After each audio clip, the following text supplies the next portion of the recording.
Bonjour, bonsoir et bienvenue dans cette nouvelle vidéo. Aujourd'hui, un format que vous appréciez particulièrement, celui des threads d'horreur. Je vous raconte 3 histoires de 3 Français trouvées sur le Reddit Let's Not Meet FR. Alors mettez vos écouteurs, mettez-vous dans une ambiance plus calme, plus chill. On est parti pour 3 histoires réelles qui se sont passées. Vous allez frissonner. Let's go.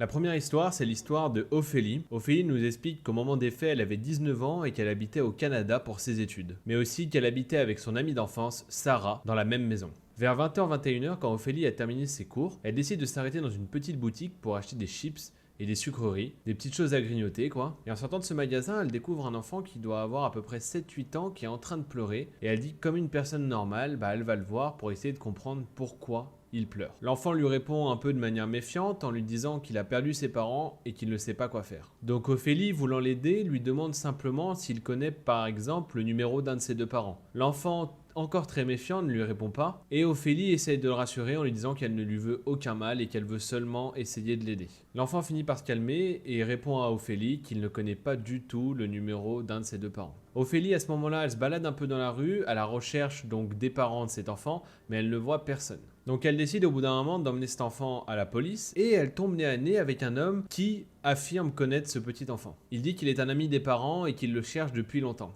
Ophélie, à ce moment-là, elle est soulagée, sauf qu'à un moment, elle se tourne vers l'enfant et elle voit qu'il est totalement tétanisé et terrorisé. L'enfant tire la manche d'Ophélie et lui murmure à l'oreille « Je t'en supplie, ne me laisse pas avec lui, je ne le connais pas ». À ce moment-là, le sang d'Ophélie se glace.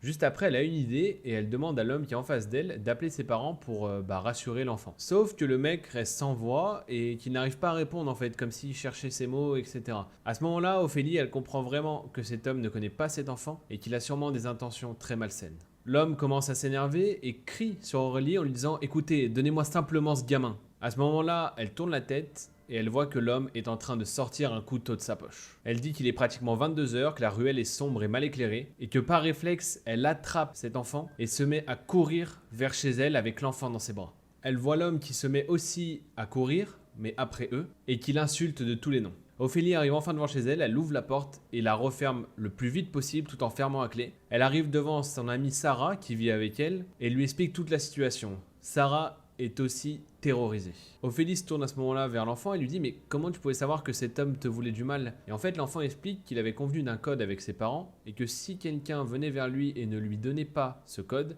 alors c'est qu'il était malveillant. Ou en tout cas, qu'il ne le connaissait pas et qu'il ne fallait pas aller avec lui. Très bon réflexe, cela dit. Pendant que l'enfant parle, ils entendent quelqu'un crier dehors.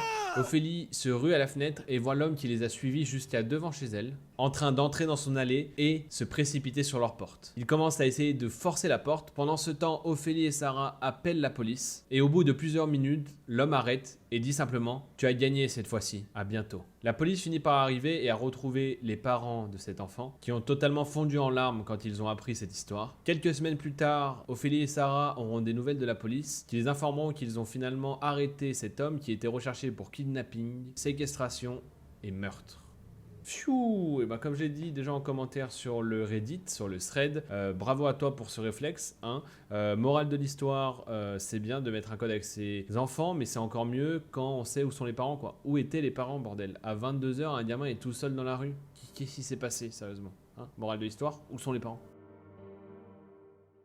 La troisième histoire, c'est l'histoire de John et elle s'est passée au Canada, comme pour Ophélie, car il faisait lui aussi ses études là-bas. Il explique qu'il a fait ses études proches de Vancouver et que c'est assez urbain, mais que autour de la ville, ça reste très sauvage, il y a beaucoup de parcs, comme on connaît un petit peu quand on a entendu parler du Canada, etc. Et que du coup, pour camper, aller se poser, faire des balades, etc., c'est vraiment un chouette endroit. Dans son université, John il s'est fait 3 amis. Le premier ami s'appelle Juan, c'est un espagnol. Le deuxième c'est David, un anglais. Et le dernier c'est Marc, qui est un autre français. Il explique qu'il se retrouvait souvent après les cours pour se poser ou alors même pour aller en soirée. Il explique que les soirées à l'époque étaient très arrosées dans cette université et qu'un soir, sur un coup de tête comme ça, ils se sont dit « Eh les gars, pourquoi on n'irait pas camper tous les 4, faire plusieurs jours de camping comme ça en mode sauvage ?» À ce moment-là, ils sont tous sous alcool et sans réfléchir, ils disent bah ouais, pourquoi pas, ça serait génial. Et plusieurs semaines après, ils vont finalement organiser ce départ-là et passer dans différentes boutiques pour s'équiper, récupérer des tentes, des couteaux suisses, etc. Tout ce qu'ils ont besoin pour camper, que ça soit sur un camping ou en camping sauvage, pour bivouaquer, etc. Ils commencent à repérer les endroits où ils veulent aller, ils repèrent plusieurs campings, mais eux, ils ont vraiment envie de faire du camping sauvage et de pas dépendre d'un camping, etc. Ils ont envie de se perdre vraiment dans la nature. Donc ils commencent à repérer un itinéraire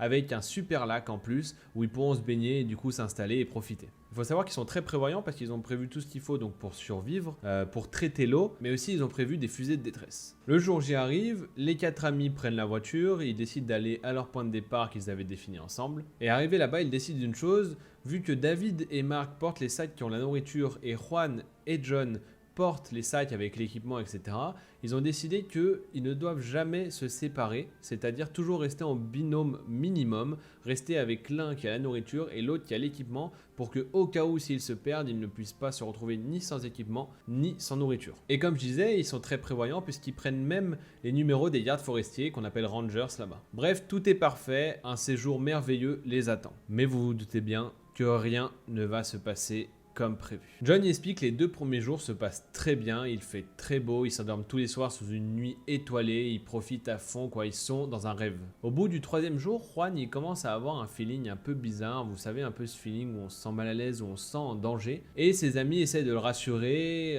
ils commencent à rigoler ensemble, etc., lui expliquer qu'il se fait des films pour rien, qu'il n'y a aucun problème. Au bout du 4e jour, John lui-même, il commence à avoir ce sentiment aussi, il commence à se sentir un peu anxieux et stressé, à avoir cette boule au ventre en fait. Évidemment, les 4 potes ne prennent pas ça au sérieux et ils continuent leur route tranquillement. Donc le soir du 4e jour, Mark et John ils décident d'aller chercher du bois dans la forêt pour faire leur feu. Et pendant qu'ils cherchent du bois, ils entendent éternuer. Et par politesse, John va lui dire à tes souhaits. Sauf qu'au même moment, Mark va aussi dire à tes souhaits. À ce moment-là, les 2 amis se regardent et ils comprennent que ni l'un ni l'autre ne vient d'éternuer. Le premier réflexe est de demander si Juan ou David sont là, mais aucune réponse. Ils décident de se dépêcher, de vite récupérer le bois et de retourner à leur campement en expliquant ce qui vient de se passer à Juan et David. Et à ce moment-là, tous les 4 prennent la chose un peu plus au sérieux et décident pour la prochaine nuit de faire des tours de garde par 2, qui est très intelligent, hein, franchement, voilà, ça serait jamais passé dans un film d'horreur, hein. Pour le coup, ils auraient dit « Ah non, vous inquiétez pas, c'est pas grave, on va tous dormir », et paf, ils seraient tous morts. Donc, très bon réflexe. La nuit se passe bien, aucun problème, malgré le fait qu'ils dorment pas très bien tous les 4, ce qui est un peu normal, et ils reprennent la route normalement. Le truc, c'est que comme ils ont moins dormi, ils sont moins en forme et du coup, ils marchent moins vite que ce qu'ils avaient prévu et ils se rendent compte qu'ils atteindront pas le prochain point qu'ils avaient prévu donc pour dormir là-bas. Et ils se rendent compte qu'ils vont devoir donc dormir vraiment en pleine nature parce que le point qu'ils avaient prévu était quand même assez proche d'un camping sans être trop proche, mais au moins assez proche pour se sentir en sécurité. Mais là, avec la vitesse à laquelle ils avancent, ils se rendent compte qu'ils vont devoir dormir vraiment en pleine nature, en pleine forêt et très loin de toute vie humaine. Donc la nuit commence à tomber, ils décident de s'arrêter, ils avaient déjà prévu du bois pour faire leur feu, ils s'installent autour, ils mangent tranquillement, ils commencent à déconner. Sauf qu'à un moment, à un tout petit moment de silence, ils entendent un bruit de craquement de bois qui vient de la forêt. Les 4 amis tournent la tête vers l'endroit du craquement et allument leur lampe torche et ils aperçoivent quelqu'un qui se dissimule derrière un arbre. John explique qu'il ne pourra jamais oublier le physique de cet homme. Il était très grand, plutôt maigre, et le seul vêtement qu'il portait sur lui était un caleçon blanc. Il avait des longs cheveux et un regard vraiment pétrifiant, et il tenait dans sa main droite une pierre. Et il avait, en plus de ça, des cicatrices sur tout le corps. À ce moment-là, Juan a un réflexe de demander à ses amis s'ils voient la même chose que lui, et en même temps, l'homme qui essaie de se dissimuler derrière l'arbre va faire un pas de côté, les regarder droit dans les yeux et leur faire un sourire glaçant. D'un seul coup, Mark se lève et prend son couteau en le menaçant et en l'insultant pour essayer de le faire fuir. Ce qui permit à John de sortir de son état second de choc et de lui aussi sortir son couteau et de menacer cet homme. L'homme finit par prendre peur et fuya dans la forêt tout en continuant de sourire et en rigolant. Les 4 amis décident de plier dès maintenant leur camp et de marcher de nuit pour rejoindre le camping le plus proche. Ils essaient de contacter les rangers, mais malheureusement ils sont tellement isolés qu'ils n'ont aucun réseau. Les 4 amis ont tellement peur qu'ils se mettent à courir, et pendant qu'ils courent, ils entendent un hurlement horrible, qui arrive juste derrière eux. Au bout de plusieurs heures de marche et de course à pied, ils arrivent enfin au camping, expliquent aux personnes qui tiennent le camping ce qui s'est passé. Ces personnes-là sont totalement choqués et appellent les rangers qui débarquent très vite. Pendant ce temps, le camping donne un emplacement à John et ses amis. Évidemment, aucun des 4 amis ne dormira. Le lendemain, les rangers les informeront qu'ils entendent des cris régulièrement dans cette forêt, qu'ils n'avaient jamais su ce que c'était et qu'ils avaient même envoyé plusieurs patrouilles et qu'elles n'avaient jamais abouti à des résultats. Après ça, les 4 amis demandent aux rangers s'ils peuvent les ramener jusqu'à leur voiture car ils se voyaient très mal faire le chemin inverse dans la direction de l'homme au caleçon. Les rangers acceptent évidemment et les déposent à leur voiture. Au moment où ils rentrent dans leur voiture, ils ont pris un fou rire pendant 15 minutes. C'est toute l'adrénaline qui redescend. Depuis que cette histoire s'est passée, John est rentré en France. Mais il se pose toujours 1 milliard de questions. Qui était cet homme? D'où venait-il et que voulait-il? John finira son histoire en expliquant qu'il ne faut pas faire de camping hors des zones déjà délimitées, qui est en soi, vu ce qui vient de se passer, un très bon conseil. Et il finira totalement cette histoire en disant que les idées qu'on a sous alcool ou sous drogue ne sont pas forcément les meilleures. Ah, John et ses amis, ils ont eu chaud. Je sais pas ce que c'était, mais j'ai l'impression d'être dans la colline à des yeux, quoi. Je sais pas si vous connaissez un peu le film, mais bon, voilà, quoi. J'ai l'impression que le mec, c'était un sauvage, il allait les manger, quoi. C'était un cannibale de la forêt, quoi. Chelou quand même, hein. Chelou. Ça donne pas envie d'aller faire du camping dans la forêt au Canada. Pourtant, moi, j'ai envie d'aller au Canada, tu vois. Mais avec ce qu'il vient de me raconter, bon, bah, vers Vancouver, j'irai pas faire du camping sauvage, quoi. Hein. Non, non, non, merci. Bon, je veux garder ma chair, hein, s'il vous plaît. La troisième et dernière histoire, c'est l'histoire de Rebecca, et elle s'est passée lorsqu'elle avait 19 ans. Et cette troisième histoire, on va l'appeler des sneakers qui sauvent la vie.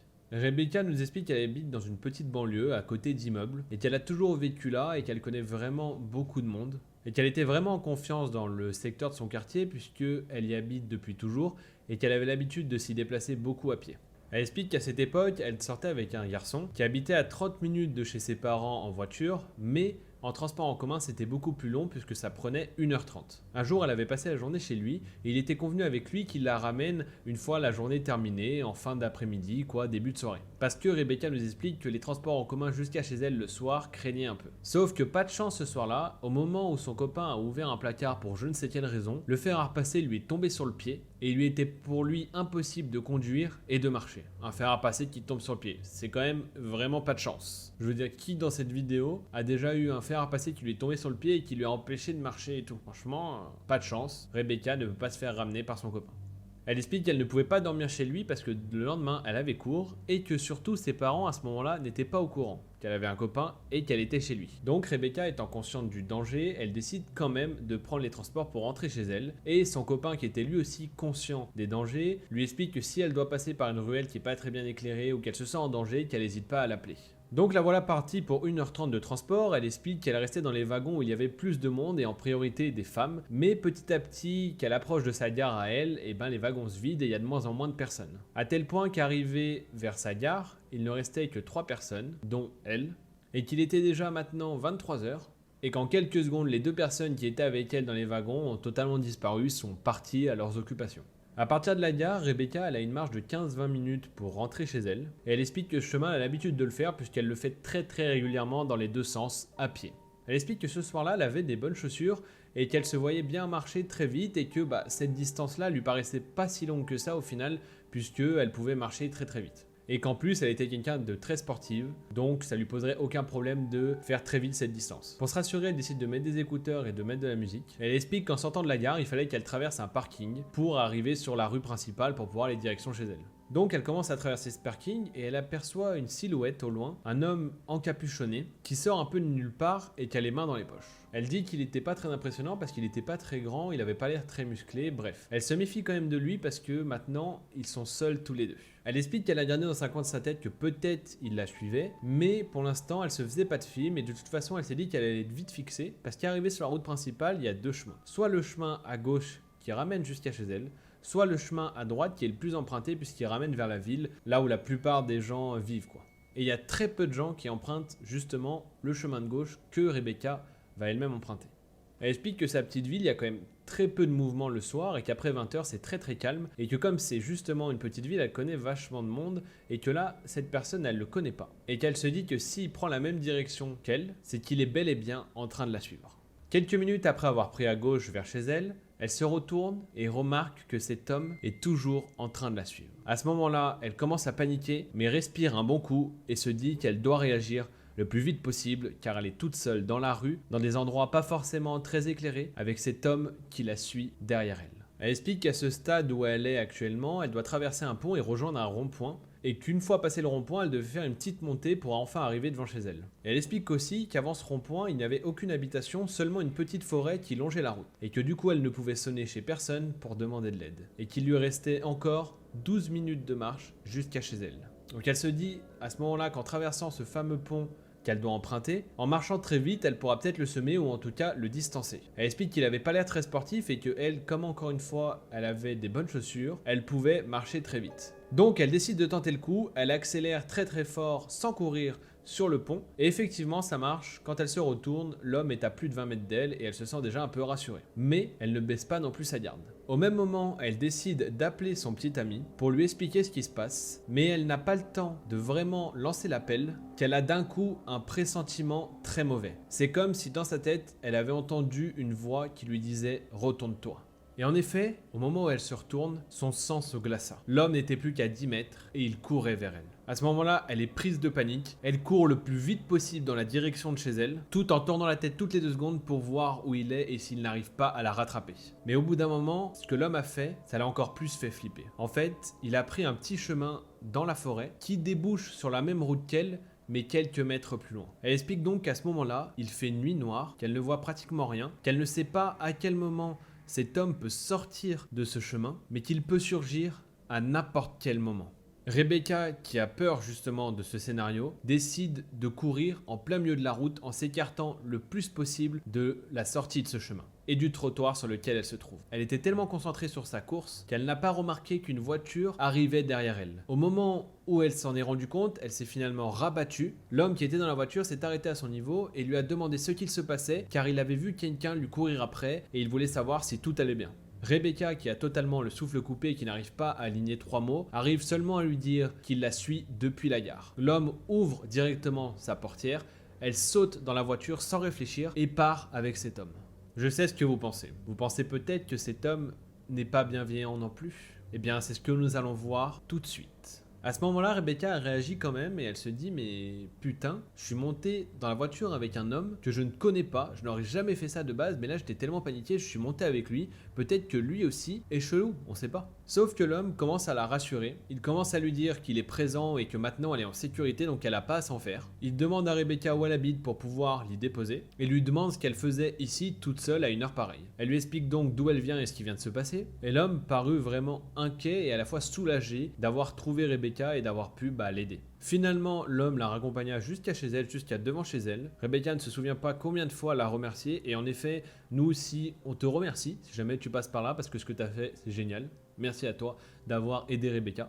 Et elle dit que cet homme est vraiment arrivé au bon endroit, au bon moment. Et ça, c'est le cas de le dire. Pour le coup, là, c'est pas une expression, c'est vraiment le cas. Rebecca a finalement appelé son copain pour lui expliquer ce qui s'était passé. Et ils sont tombés tous les deux d'accord pour dire que cette voiture était envoyée par Dieu. Elle tient quand même à préciser que si l'homme avait été plus sportif, plus grand, etc., il aurait pu rapidement la rattraper au final. Et elle n'ose pas imaginer ce qui aurait pu se passer. Et dernier point, pourquoi cette histoire s'appelle des sneakers qui sauvent la vie, c'est tout simplement parce que Rebecca nous explique qu'elle est toujours en talons hauts. Et que comme par hasard, ce soir-là, elle avait mis des sneakers qui lui ont permis du coup de courir convenablement et même d'accélérer et du coup ça lui a peut-être sauvé la vie. Morale de l'histoire, mettez des sneakers, mettez pas de talons. C'est nul comme morale, mais c'est drôle. Et voilà, c'est déjà la fin de cette vidéo. Merci beaucoup de l'avoir regardé jusqu'au bout. N'hésitez pas à liker, à partager et à vous abonner toujours pour me soutenir. C'est ce qui me soutient le plus et ça me remercie pour mon travail. Je vous souhaite une excellente soirée, journée, nuit, je ne sais pas, à tous. En tout cas, je vous fais des bisous. Merci d'être toujours de plus en plus nombreux. Et à la semaine prochaine pour une nouvelle vidéo. Bisous la famille.